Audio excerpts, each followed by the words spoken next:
Welcome to the Infinite Women podcast. I'm your host, Alison Tyra, and today I'm joined by Bianca Taubert, curator of the Adjutant General's Corps Museum, to discuss the UK's Women's Army Auxiliary Corps in World War One. The Corps was formed mainly to take over support functions for the army, both in the UK and abroad, mainly in France during the First World War.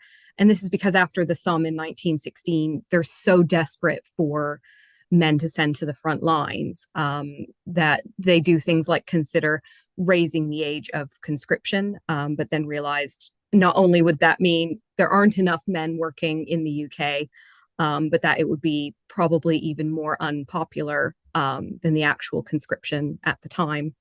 So it was decided, tail end of 1916, to send an officer to the front lines in France to see if there were any roles that women could undertake. And he came back and said, if we do this, we can probably take 12,000 men that are currently in the lines of communication and actually put them in frontline units. So they did mainly sort of clerical, domestic, store work, pretty much anything they felt was a feminine enough occupation that wouldn't put them in too much of a sort of a disadvantaged position. So one of the few things they couldn't do is there were tailors, but they weren't allowed to actually sort of do the measurements or the pinning, but they could fix the clothing afterwards. It was thought it wasn't right to have them in an enclosed space with a man alone who would potentially be taking his clothes off.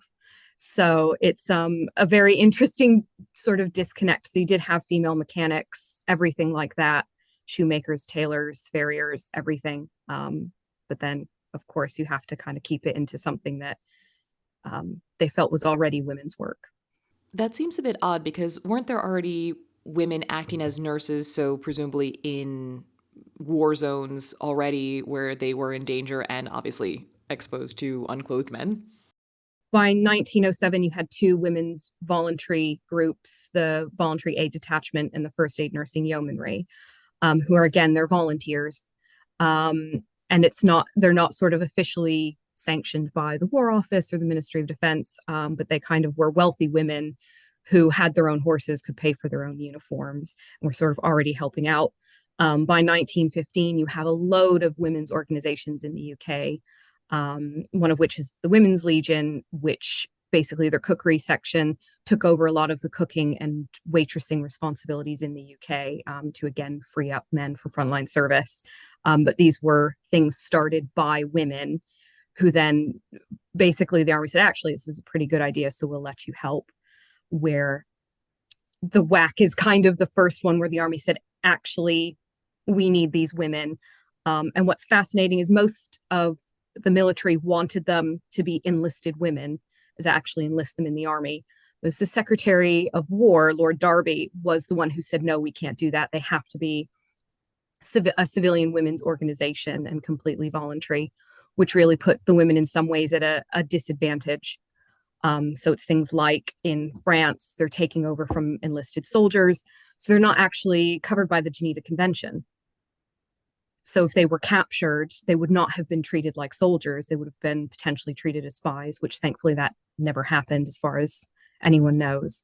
But it also meant that they weren't allowed to use the same rank structure. The discipline was hit and miss because they weren't actually under the Army Act unless they were in France, in which case they were under the Army Act as camp followers, which has a really sort of nasty connotation to it, as most people associate a camp follower with prostitution. So it's one of those things that I think the idea was good, but it didn't quite take it, I think, as far as it could have. And I think most of the women and probably a majority of the men would have wanted it to.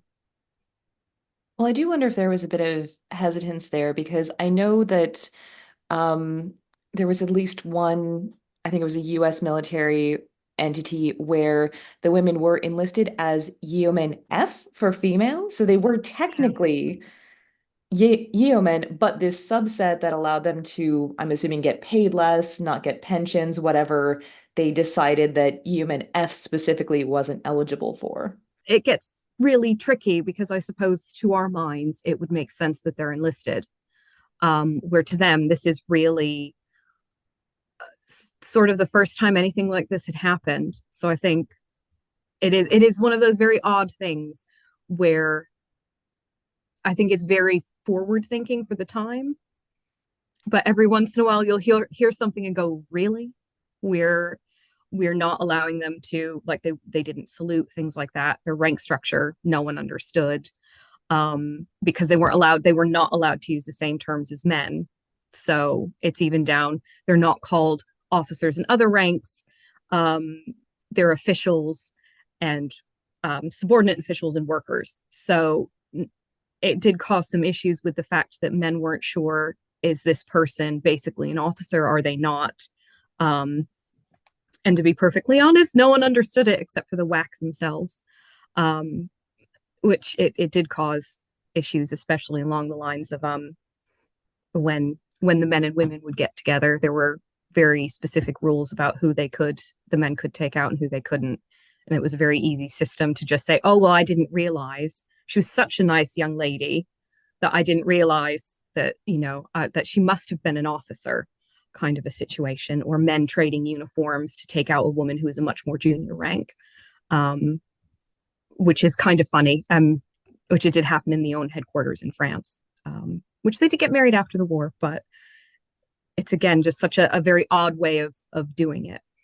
I do wonder how much of the reluctance on some people's part to actually make them part of the army was this idea of a bell that you can't unring in terms of, Mm, well, if we let women into the army now, what are the repercussions that is going to have down the road for, mm, do we have to let them stay on after the war or can we just kick them out? Whereas if they're just, a volunteer civilian corps, there's really yeah. not that responsibility to have a long-term plan for the consequences. Yeah. And I think it also takes some of the responsibility for the women themselves off the army. So it's really down to those in charge to make all the decisions. So it was sort of things like, the deputy chief controller, Helen Gwynne Vaughan, was asked, when a woman is found to be pregnant, how do we report this? Do we report it as a pregnancy or do we report it as not yet diagnosed? Um, and Helen Gwynne Vaughan said, no, we are reporting every pregnancy as a pregnancy because that's the correct way of doing it. I think it really helped. She's from a military family. So was Mona Chalmers Watson. So they already had some of the women who were in charge already had an understanding of how the military worked. But it's the fact that they reported pregnancies as pregnancies that ended up saving the reputation of the Women's Army Auxiliary Corps. Because, of course, rumors started flying about the women in France being recruited to army brothels, the number of women getting pregnant and giving birth. And some of it's, sort of the army equivalent of sort of like the locker room joking and boasting. A joke a soldier made to a visiting chaplain. He saw women dressed in black pushing prams in France, and of course they're French widows. He asked a soldier, "Who are those women?" And the soldier went, "Oh yeah, they're the whack," and then walked away as a joke. So of course this man comes back to the UK, starts saying they're prostitutes, they're giving birth left, right, and center. And I think some of it because it was basically the Corps was so helpful, which by this point there were about 5,000 women in France alone. Um, that they think some of it might have been fifth column activity by the Germans as well to sort of spread that don't let your daughters join this corps. They'll be sent to a brothel. But then they managed, because they had the statistics, they managed to show actually, we know exactly how many women fell pregnant in France, and that was 21. So out of 5,000 women, there were 21 pregnancies. So, it's the fact that I think the women in charge very much understood kind of what was needed and how to protect the Corps, protect the women themselves for the most part, that really made it as successful as it was. What was the general sentiment on the ground? Were the soldiers, happy to have the help and happy to have British women around to spend time with? Or was there, resentment and feeling like you shouldn't be here, you're women? What was the general vibe, or was it just a whole mix of things? It was initially quite a lot of resentment. and anger. These are women who are pushing me into frontline service, which by this point, we've got, the mass casualties of the First World War. And the men, of course, you don't want to go into the trenches. So there's a bit of anger and resentment for the soldiers and also for the officers. One thing that I found is a number of the officials were actually kind of leading suffragettes at the time. So for an officer, there's it's an alien element in their offices. It's potentially suffragettes who are going to cause problems. And then I think there was the concern about fraternization and what's this going to cause. But I think very quickly the women sort of start to endear themselves to the soldiers. So it was the third group of women to go over. It was at Le Touquet, and it was during the Battle of Arras, and they give up their bedsteads to the local hospital. And their thought was, well, the men that we've replaced didn't have beds, so we're more than happy to lay basically on the floor on what's on the army mattress, which they called a biscuit. So basically a camping mat, a 1910s camping mat. So it's not very comfortable, but they thought, well, the men we've replaced don't have any beds. These bed frames could be used somewhere more, sort of better to actually help someone. And then the quartermaster quickly replaced them because he really didn't like the idea of women sleeping on the floor. But you get this sort of odd thing of really starting in some cases treating the women equally to the men. So at one gunnery school, the commandant decided the female cooks should also learn how to use the weapons. He was, well, everyone here knows how to use them. It's only right that they learn how to use them, which you don't actually get that as part of training until the 1980s, or later iterations of the women's corps. And it's just I think you get the feeling that in some ways it's comforting to the men.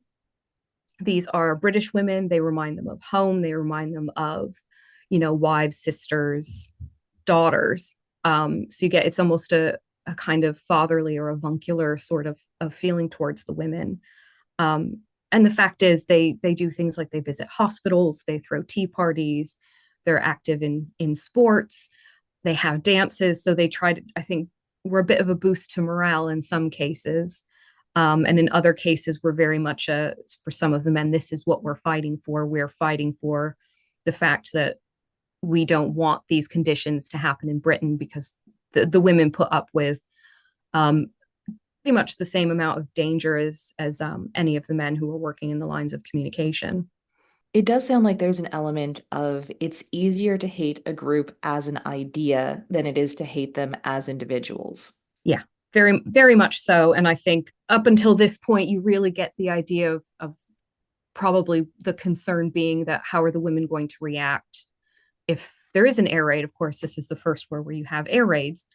And I think it's a testament to the women that during an air raid in Boulogne, the signalers got calls through in record time, to the point that the officer in charge of signals asked that they be mentioned in orders. And the army's response, well, we wouldn't do this for a regular soldier, and we don't feel we should treat these women any differently.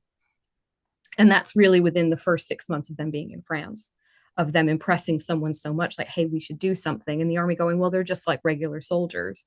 So I think it's even from the idea and from the first time the women are going overseas to, within the first sort of 3 to 6 months, I think they really change the mind of a lot of the men. And the men would have been aware that these were all volunteers. Like, I assume a lot of the men Yeah. were conscripted. They didn't have a choice Mm-hmm. in whether to be there. But as you mentioned, the women are also, very much in danger. They knew, you would think, you would hope, they knew what they Yeah. were getting themselves into, at least as much as you can be prepared for that. I doubt anyone was telling them it was going to be a resort situation. Yeah. And a lot of women did die. I mean, it's not just a Yeah. theoretical danger that we're talking about. Women did die in this service. Yeah, they did. So there's 185 names of the Women's Army Auxiliary Corps on the Commonwealth War Graves registration website. 8 of them were killed in one night. So you had an air raid on Abbeville Camp 1. And 8 women were killed out outright. Another one died later of her wounds. And then there were further 7 injured. And then 3 of the women actually received military medals for the rescue attempts and the efforts of cleanup. But it's, I mean, it wasn't the first time that the women were subject to air raids. A few days before, there had been an attack on Camp 2, but no one was injured. It just left the women kind of scrounging for clothes out of their barrack rooms because those had been taken out. But I think it was the first time it was a mass death of women in a bombing in France, and I think it really hit um, the men just as hard as the women. So I think one of the interesting things is they were given a full military burial. You had a flyover. The men of the local units had wreaths laid. They followed the gun carriages, and I think it was a real sense of loss for the men as well as the women. But as I said, a majority of the women actually died of disease. So they were subject to some of the same issues the men had, which would be things like dysentery and cholera. And it's just the fact that, accidents do happen as well. And that it was, they probably didn't think about the danger, but the danger was present. In some cases, the front line was only about 5-6 miles away from the lines of communication. So, and especially the German Spring Offensive, in some cases, the women were only a mile or 2 away from actual frontline fighting. And the women were also largely responsible for communications in these battle zones, right? So you had probably one of the more important roles that they had in France was actually on the signals, to the point where they tried to evacuate all the women during the German Spring Offensive, and the officer commanding signalers in Saint Omer said, "No, I can't spare these women. They have to stay." And it's the fact they tried to move 10,000 women away from the front lines, and then just said, "Actually, we don't have enough men to replace them," so they couldn't.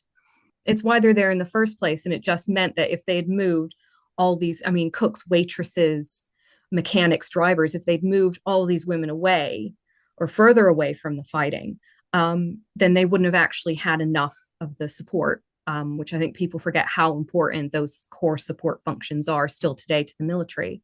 And that would have left the men severely shorthanded in fighting, because you are going to have to find someone to take the time out to cook the food, to get the signals relayed, and all that kind of thing. Isn't there a saying that an army marches on its stomach? Yeah, it very much does. And it's one of the reasons why I think the British Army was one of the few that didn't have any type of mutiny, is because the soldiers got paid, their families were taken care of, and they generally had enough to eat. It might not have been the nicest food, but the average sort of calorie intake of a British soldier during the First World War was 3,000 calories a day. So it might have been tin meat and biscuits, but it was enough food to keep you going. And the Women's Land Army wasn't until World War II, but you did still have a lot of that food back home was also being produced by women. You do have a lot more women working the land because, again, for all that farming is one of the protected um, sort of job roles during the First World War. So really things like farming and mining, and then like senior munitions workers and things like that. You do have a lot of men leaving the farms anyway to join up in the initial call to war in 1914. And then, of course, 1915, 1916, they bring in conscription, and the rules get a bit looser from time to time because they're just that desperate for bodies for the front line. So you do have women working the land more, but it wasn't quite as organized as the Women's Land Army, which I think the lessons learned in the First World War really come out to play in the second, because it's quite a bit more organized with everything. When we're talking about how important it is to make sure that the soldiers are getting fed, and you've got women back home largely producing the food, you've got women doing clerical and administrative tasks to help make sure the food gets to Mm. where it needs to go, and then you've got the women on the ground cooking and serving the food. An army marches on its stomach. That's thanks to the women. Yeah, and it's traditionally been the women's role So when I mentioned camp followers earlier, a lot of them were wives of the regiment, and it's one of the things that if you got to go along with your husband, you were expected as part of, we have gotten you there, we are feeding you and your children.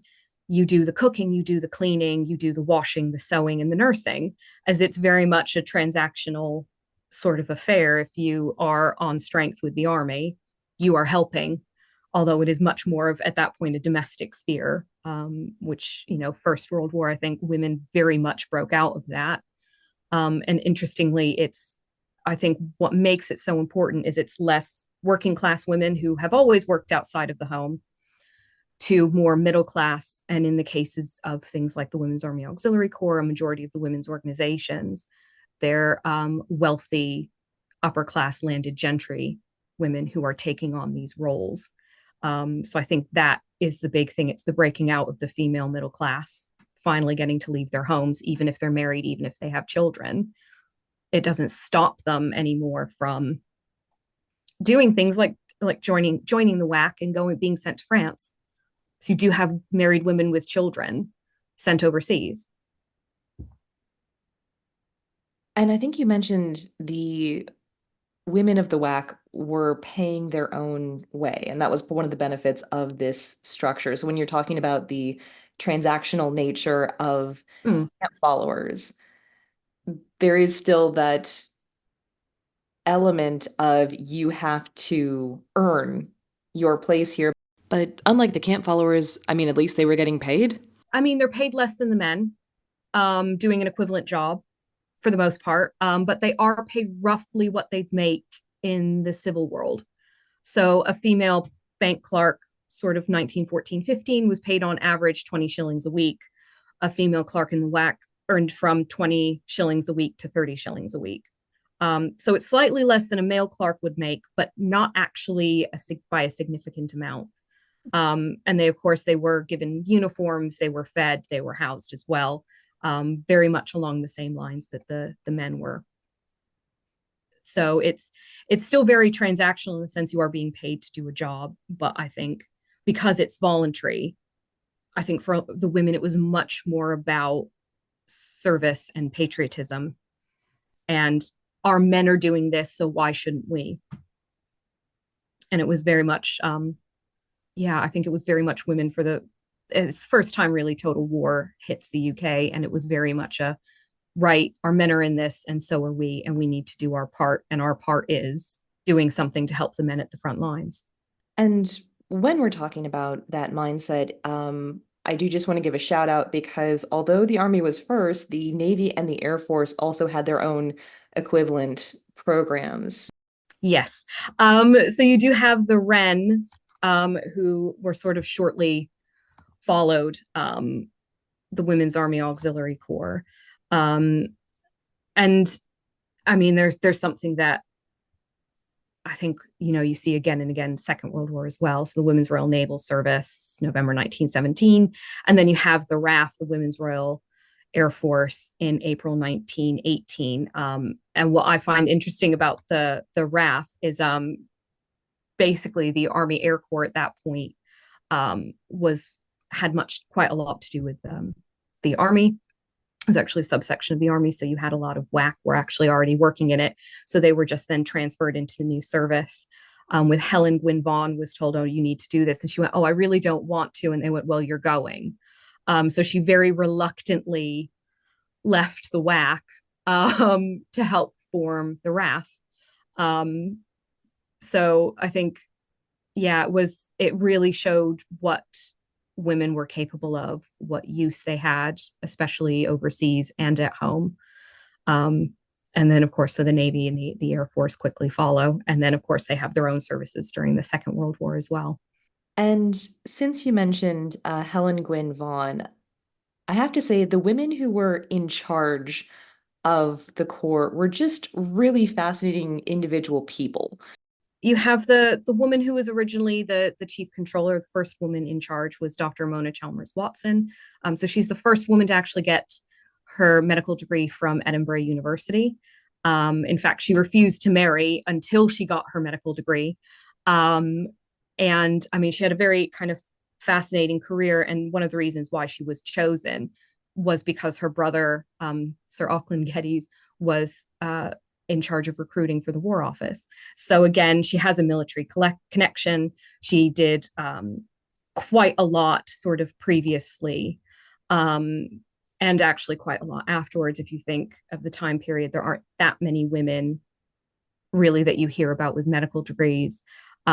She did things like founding the Elsie English Hospital for Women, the first president of Edinburgh's Women's Citizens Association. Um, and it's one of those things that I find her sort of fascinating in that sense. But what also is interesting is in post-war, they produced a little booklet for the Women's Army Auxiliary Corps, like a little corps history. And in all of the early documents we have, she's always referred to as Mrs. Chalmers Watson and never Doctor. And it's the same with Helen Gwynne Vaughan, who was also married. She was Mrs. Gwynne Vaughan and Mrs. Chalmers Watson. So they never, even though they've done this grand thing, and both of them were doctors in their own right, they're referred to as Mrs., which, I mean, today there are women with doctorates and doctors who are automatically thought of as the Mrs. and not the doctor, but that's, I think, shows how quickly things sometimes snap. Certain societal things will snap back. That always really annoyed me. So I've made it always a point in my notes and anywhere else that she's always Dr. Chalmers Watson, because she fought quite hard for that medical degree. And at the time the war broke out, she was the head of the Department of Botany at Birkbeck College. So, and again, she had been married. She was widowed at this point, came from a military family. And the reason she gets involved in the WAC is actually because she knew Dr. Chalmers Watson's cousin. So again, it's that you have two women who are in very much a male sphere anyway, from military backgrounds, who actually have a social connection in common, which is very helpful actually for the women starting these types of organizations. They know the men, they're related to them. So it really helps kind of push those in, because basically you can say to your cousin, your brother, your father, your husband, hey, I've got this idea. Let's see what we can do.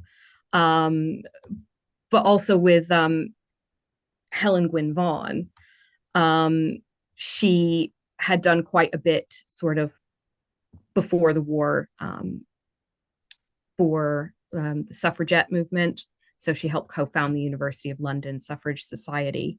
And then post-war, she was a municipal reform party councillor for Camberwell North. And amazingly enough, basically she impressed the military enough that when they decided in 1938, we need another sort of women's unit similar to the work that the WAC did. She was brought in as their first kind of chief controller until 1941, which again, she kind of did her own thing, and had a tendency to upset people in the War Office, which for the WAC, it was to try to make them as military as possible. So she'd do things like salute officers, even though they weren't supposed to. She tried to make it as military as possible to, again, I think she realized the importance of the men around these women understanding that these are not just women, they have their military function. And what about Dr. Laura Sandeman? I find her fascinating. So they send the women over to France. They realize that actually it might be a good idea to have some female doctors to help look after them. The big concern was that a male doctor might give them light duties when it wasn't needed. So a bit like in phys ed class, you go, oh, I don't feel well, to a male coach, and they let you sit out. It was that kind of concern, that some of the women might use women's issues to sort of get out of work, or that they might not feel comfortable with a male doctor. So they have two Royal Army Medical Corps auxiliaries. Dr. Laura Sandeman is one of them, who's going to be sent over to France, and she actually refuses to go until she's paid the same as a man with her qualifications and similar rank. She ends up winning. So instead of being paid £420 a year, she's paid $700. As far as I can find, she might be the first case of equal pay in the British Army, which I think that's pretty good going, given it's 1917. Women are now actually properly fully integrated in the British Army. So I think we're at a much better place 100 odd years later than they were in 1917.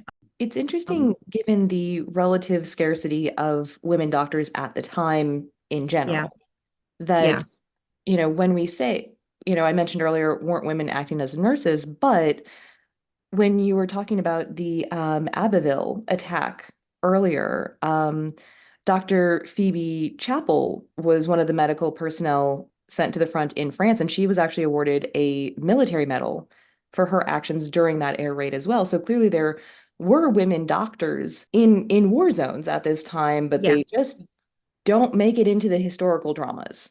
No, so you did actually have American female surgeons actually on the Western Front. So they are there, but I think it's very easy because there were so few of them in relation to the number of male medical personnel that we think of nurses. It's one of those things with the First World War, we think of women as nurses and as factory workers, and that's about it. When actually you think they took over um, every job imaginable to the point you have your first, female police officers. You had your own, the WAC had their own sort of police patrol unit because, again, you can't have a man, checking a woman, patting a woman down. So they start their own police patrols is not only to help, keep control of the women who were, for the most part, very, very well behaved, um, but also to protect the women themselves. So they had a female police officer to talk to if there was an issue. Of again, it's that time period where you wouldn't necessarily feel comfortable as a woman talking to a man about specific things. So I think it was very much they recognized, whether it was the women in charge or the War Office itself, recognizing you needed to have other women to help support the women overseas. So I find, yeah, Dr. Laura Sandeman really interesting. It's one of those things that I always find slightly annoying that you don't hear about the women other than as nurses when actually they were incredibly important to the war effort after 1916, especially. And then when we're talking about the women in charge, there were also Dame Florence Leach and Hilda Horniblow. So what can you tell us about them? Well, Dame Florence Leach originally volunteered as a cook in the Women's Legion. And then, sort of tail end of 1917, Mona Chalmers Watson actually decides to leave the WAC. And it's because one of her children had become very ill. So she decided to leave to take care of him. It's the reason why she actually never went over to France, was she had children and she decided to stay to care for them. So she took over, Dame Florence Leach. And I think she was actually the first woman to be appointed sort of Dame Commander of the Order of the British Empire. Um, but yeah, so she had eventually became the commandant of the military cookery section for the Women's Legion, um, which not long after the formation of the WAC, the cookery section of the Women's Legion transferred over. So it's how you get, within 3 months of the War Office saying, yes, we're going ahead with this idea, within 3 months, you have the first sort of lot of women. I think it's about 14 cooks and waitresses who were originally Women's Legion. They transferred over. And basically, Florence Leach was very, very good at her job. So she eventually becomes the controller of recruiting for the Corps and then commander, and then took over as chief controller, sort of tail end of 1917, 1918.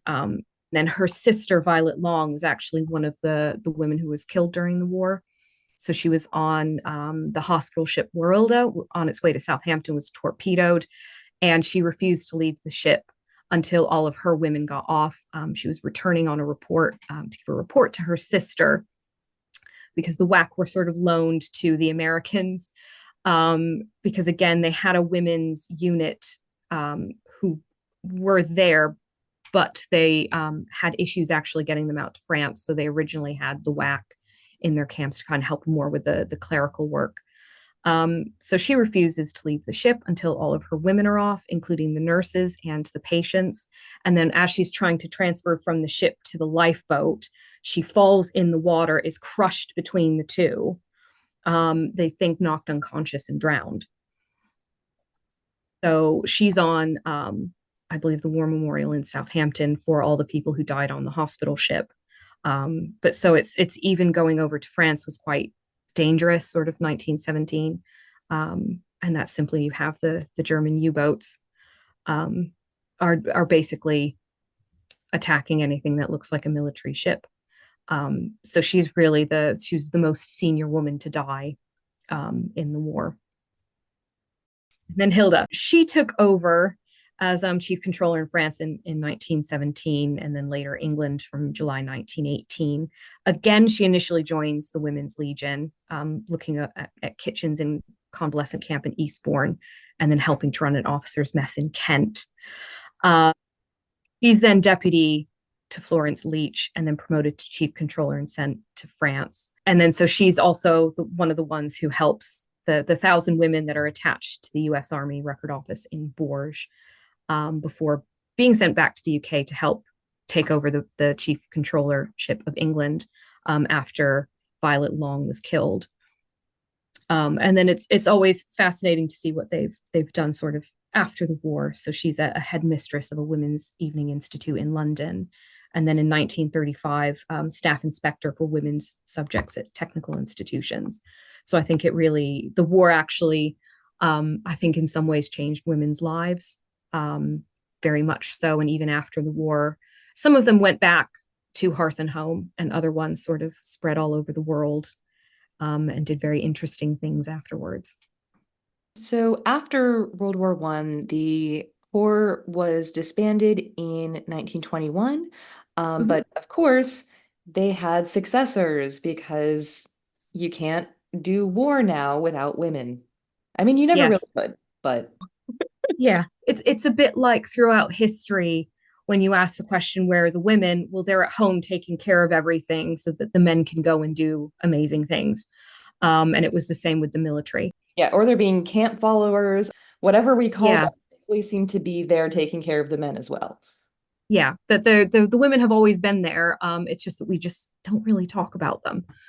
But yeah, so 1938, war looks inevitable with Germany at this point.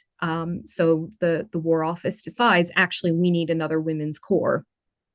And basically, the WAC did such an amazing job that not only did Queen Mary sort of become their commandant in chief in 1918 and lending her name, so the corps' name changed to the Queen Mary's Army Auxiliary Corps, the QMAC.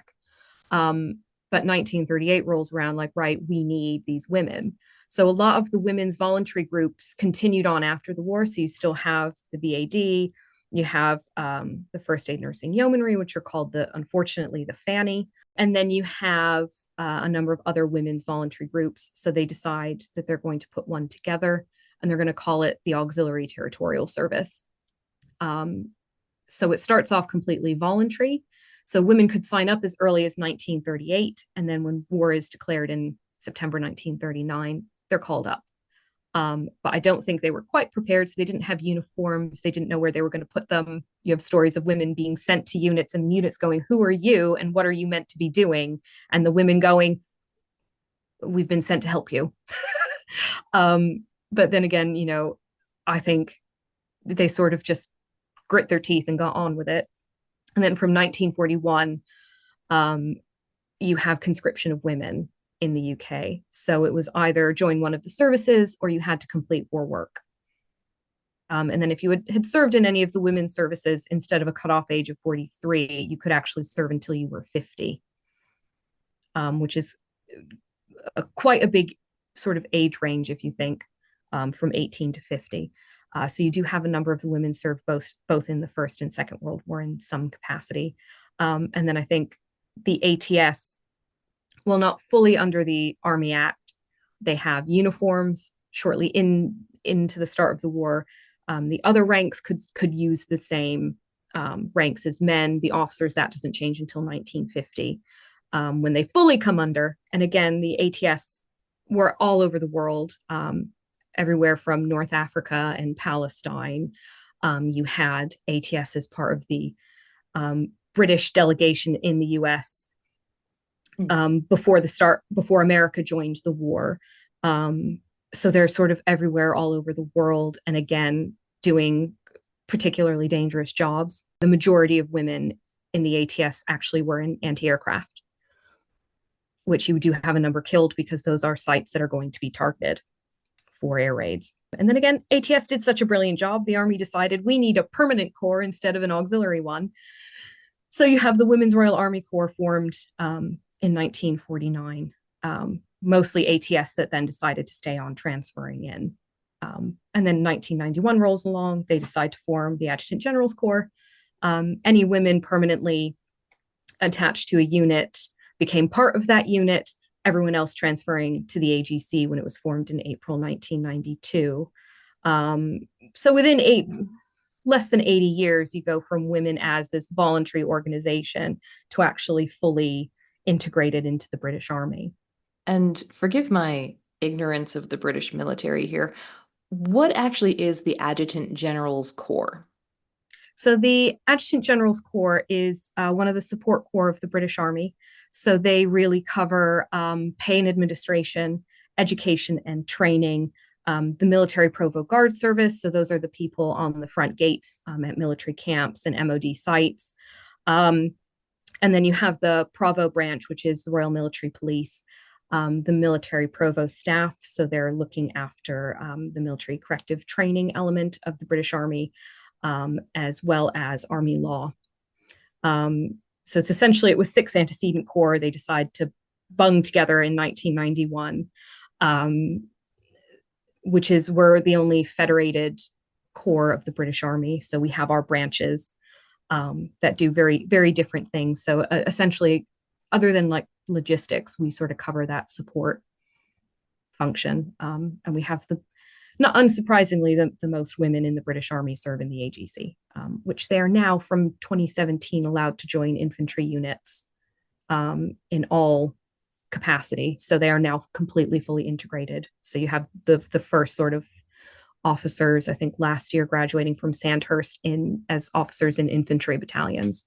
And so you mentioned that World War II was a lot better organized on this front because of the lessons learned in World War I. So what were some of the, shall we say, growing pains for this first group of women? I was looking up something, and I think inquiry came in about someone whose family members in the ATS. And they're just like, oh, well, how did they get sorted into whatever role they did? And I was like, oh, that's a very good question. Let me see if I can find the answer. And helpfully, after the war, the War Office printed these red books for every single element of the British Army, including the ATS. And it had how women were selected. So they used the same selection tests that were used for the men to sort the women into categories. The only difference was physical. So they did do drill, they did do PT, but the only difference was the physical requirement. But the selection tests, they used the exact same ones with the thought that, well, the women have to do the exact same job. So what's the point in changing that when we've got something that works? I mean, there were loads of interesting teething problems when you have a bunch of men put in charge of women when they don't understand how anything works. And some of the stories are mildly horrifying. But yeah, it's even down to just, well, sometimes women might need a bit of extra time in the bathroom. But then having to do it in such a way that, a man in the 1930s and 40s would not understand menstruation. Or the fact that they were given like sanitary towels, but the only way you could get a new one from the QM was to show that you had used the old one, much to everyone's horror. I only found out that tidbit because we were doing an oral history. She was very early ATS. She's one of the first ones to be called up in 39. And she actually had the assistant curator turn the recording off because she's like, I'm happy to tell you this, but I don't want it recorded because I'm not comfortable for a man to hear this. But she told, we're an all-female staff at the AGC Museum. So she told the assistant curator, yeah, no, you weren't allowed to kind of leave drill.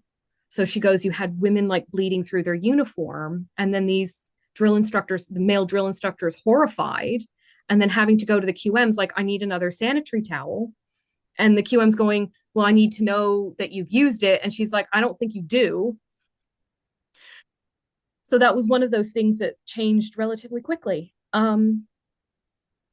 Because it was just that's what you do in the army. Your boots are worn through. Will you take them to the QMs and show them that your boots cannot be repaired? So you get a new pair. So, I mean, it changed really quickly, but it's again not men not understanding or not thinking that women have some physical needs that are very different. I just wish you could have told them that that's like me having to prove that I used this toilet paper by showing Yeah. you the used toilet paper before you'll give me another roll. What? Yeah, I think it was, well, the rule didn't change. I think the QMs very quickly just went, yeah, no, here you go. It's just the fact there is that in a way that we're not quite as disconnected today. Um, I think it's just, and bless them, it was never, I think, in any way trying to make women feel bad or feel lesser. It's just the social thinking at the time. But it's even down to, so at the end of the Second World War, you had this massive resettlement program, and there were 6 or 7 syllabi that you could choose from, unless you were a woman, in which case you could only choose from home and health. And that was how to care for children, first aid, decorating a home, and considering some of the technical roles that women had, I would have thought that was incredibly insulting. Well, you mentioned some of them were mechanics. I mean, apart from all the Yeah. medical work that they were doing. Yeah. So in the First World War, you had mechanics, and you had women in technical stores, and you had female drivers. And it's the same again in the Second World War. And in the Second World War, there a lot of them are doing more technical work. Like I said, so the anti-aircraft, they're in mixed batteries, so mixed men and women. And you have stories of the men being knocked out by an explosion. We've got a medal set of a woman who got the British Empire medal. So her section had been bombed, the men taken out, and she jumped behind the anti-aircraft gun and started firing. So she had been knocked clear and then just got back up and continued working. And the fact that the work that they were doing, very basic computers, but for all that the official line is the women didn't fire a shot. Well, we know they did in some cases, but also by the end of the war, so they're tracking the aircraft, but you input the coordinates where you think it's going to be next and press a button, and it would automatically center the artillery piece and fire. So they are doing it. It's a computer, basically a very rudimentary computer actually doing the work of firing, but it's the women themselves that have inputted the information to do it. So it's again, you have very technical jobs. Of course, the late Queen was part of the ATS to learn how to drive. So her aunt was, again, a bit like Queen Mary, she was chief controller. So she had quite a lot to do with the Auxiliary Territorial Service. And the then Princess Elizabeth not only learned how to drive 3 types of vehicles, she had to learn how to fix them. So there are photographs of the late Queen Elizabeth fixing basically a small truck. So she learned to drive an ambulance, a small lorry, and then a saloon car. So she had to learn how to change a tire and all of that. So, and she was treated the same as any other junior officer. Because I think it would get very confusing for her to salute an officer and then be called ma'am. So it was, I think that really helped sort of raise the profile, I think, very much of women in the army. And it's all sorts of just, you hear these fascinating stories of these women who kind of just go on and get things done and then sort of afterwards slightly forgotten about. One of the items in our collection, it's our star item in the collection because it is actually Princess Elizabeth's driving permit from the war. And it is signed Elizabeth, but it does have the, driving license for HRH Princess Elizabeth. And a lovely photograph album with pictures of her actually having to fix vehicles, which are always just such a lovely thing. I think we're touching on a common theme that I've noticed in women's history, particularly of this period, where once women know they can do so-called men's work. Like they know it themselves, they've proved it. It's really impossible to unring that bell. And it does lead to this greater push to allow women into these so-called men's fields that often are more lucrative. They may be more interesting. They may just be more to that person's particular interests. But it sounds like that was the case with the Corps because they were doing so many different kinds of work that we know for a fact they knew, these were men's jobs. We came in and we were able to do them. So how can you now tell me that I can't do a man's job? Yeah, I think it's very much that. And I think, I mean, me personally, I think that women, well, some women in Britain getting the vote in 1920, a lot of that, in my opinion, is due to the amount of work that they did during the First World War. Of the suffrage movement in the UK decided we're not going to do any type of protesting, anything like that. We are going to pause for the length of the war, and a lot of them then getting involved in these voluntary organizations. And I think that the women very much proved that they can be level-headed, they can do the same jobs as men. Um, and that while I think a lot of women ended up having to go back into what was traditionally the female sphere, you do have a number of women who never did. Um, and so I think it's their work really helped them to get some of the rights that they got in 1920. Um, and then really it just really proved, I think, to the establishment and to men particularly that women aren't some hysterical creatures that need to be kept at home. Because actually look at what some of them were doing in France, look at what some of them were doing at home. So I think it's very much kind of hard to put the cat back in the bag in this case, to unring that bell. And then you just also have a generation of women where there aren't enough men in the UK. So I think it's that terrible thing. They are somewhat helped by the 800,000 deaths of the First World War because you're missing a generation of young men, and who's going to take over that work but the young women? I know there's a lot of the pushback seems to be, when you've got women doing factory work and saying, I don't want to give up this Mm-hmm. well-paying job. And the response is, well, what about our young men when they come back? But Yeah. the fact is, a lot of those young men didn't come back. Yeah. So 10% of those who served in the British military died during the First World War. And while that's a percentage, not a very large one, you're looking at the largest number of people serving in the military in history. So it's more people served in the British military in the First World War than the Second, um, which Second World War has a higher casualty rate than the First World War, but the sheer numbers of people who died or who were injured, um, I think you didn't have the same number of people coming home, and even if they came home, they might not necessarily have been able to do a job that they had once done for a variety of reasons, or they might not want to go back to the work that they had done, because it would have been, I think, for everyone involved, a very eye-opening experience. And for some men, doing jobs and having opportunities that they didn't necessarily have before the war possibly meant they weren't returning to the same work. But yeah, so it's you don't have the same number of men coming home as what left. Um, and then of course it's women during the First World War. For a lot of them, for the first time, don't have that male authority figure telling them what to do, and they're being, for a lot of these women, first time they're working and having their own money and not having to rely on someone else, which, is always that fascinating thing of, well, why did women want jewelry? Well, it's small, it's portable, and it's always worth something. Where in this case, they actually have their own income. I would assume it was a pretty big paradigm shift for a lot of women who had just always been taught this is the path you will take because that is what women do. And Hmm. because, of course, there are always going to be the firebrands who will push Yeah. back against that because, for me, I'm a contrary person. I always want to know why. Mm. But there are a lot of those women who wouldn't necessarily have questioned it. Yeah. unless they were put into this position to begin with. Yeah.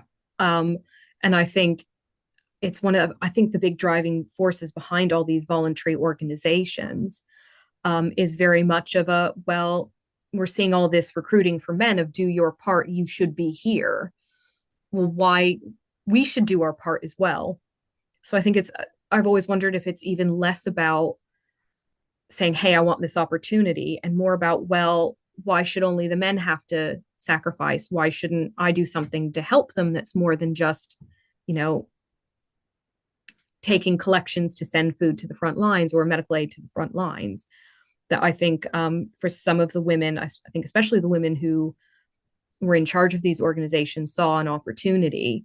But I think there's also that sense of patriotism and wanting to do their bit, as well as possibly a bit like, hey, we can do this now. This is an opportunity to prove ourselves. And it's a very different, I think, mindset to today, which the war was very much supported in the UK. I think compared to what we're taught in history, even a lot of the men fighting in the trenches believed it was a just war, that they should be doing this. Um, and for loads of reasons, and some of it's propaganda and some of it's patriotism and all those kinds of things. But I think for the women as well, you're seeing all this recruiting stuff telling men do your patriotic bit, and they're like, well, what about us? Join us next time on the Infinite Women podcast, and remember, well behaved women rarely make history.